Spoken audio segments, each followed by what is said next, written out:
It's customary during the 9 days not to wear newly cleaned, newly laundered, newly ironed clothes. Now, this is something of a difficulty for some people, but we, Baruch Hashem, in our time, have enough changes of clothing that even in the hot climates, like here in Israel, it's possible for most people to wear clean clothing during the 9 days. And the way you do that is, of course, you clean the clothing before Rosh Chodesh Av. And if it's ironed, if the clothing is ironed, then you have to actually wear it before the 9 days. Of course, in an emergency, if the clothing got very dirty and you ran out of clothing, you could make a limited exception to wear clothes that are not new but may have been cleaned or laundered before the 9 days.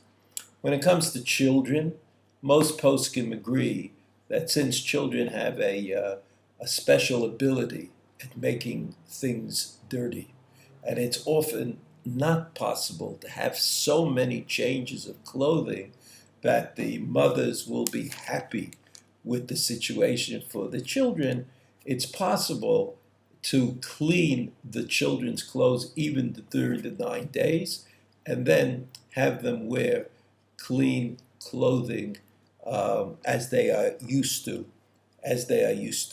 wearing.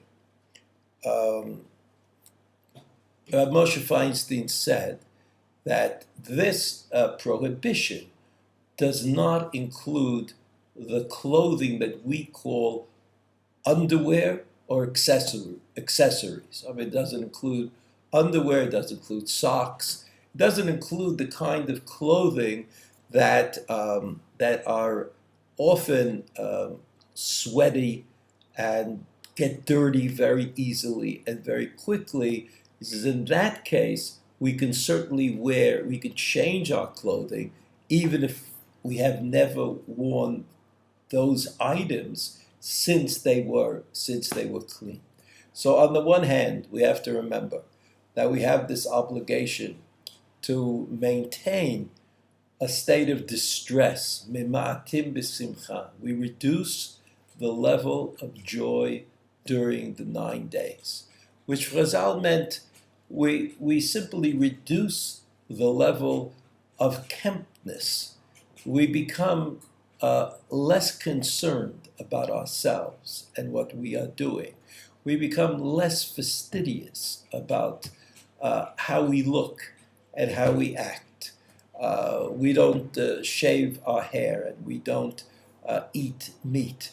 And we also do not change our clothes as often as we are wont to do during the rest of the year.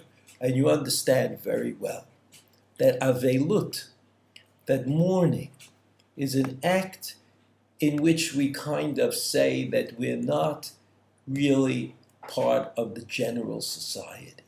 We exclude ourselves from whatever is going on in the quote-unquote real world to a certain extent.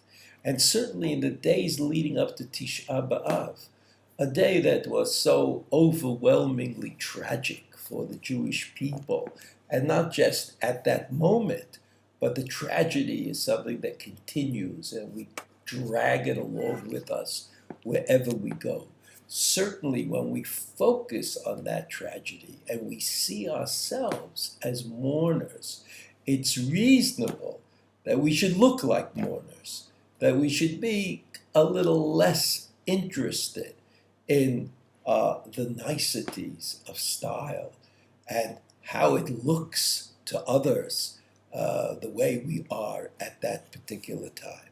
Naturally, I understand that people who work and have to look a certain way in order to fulfill their obligations at work have to somehow navigate this issue. But in general, it makes good sense to me that Chazal were directing us to be mourners, not just to think mourning or to remember mourning, but to actually be mourners over the destruction of the temple.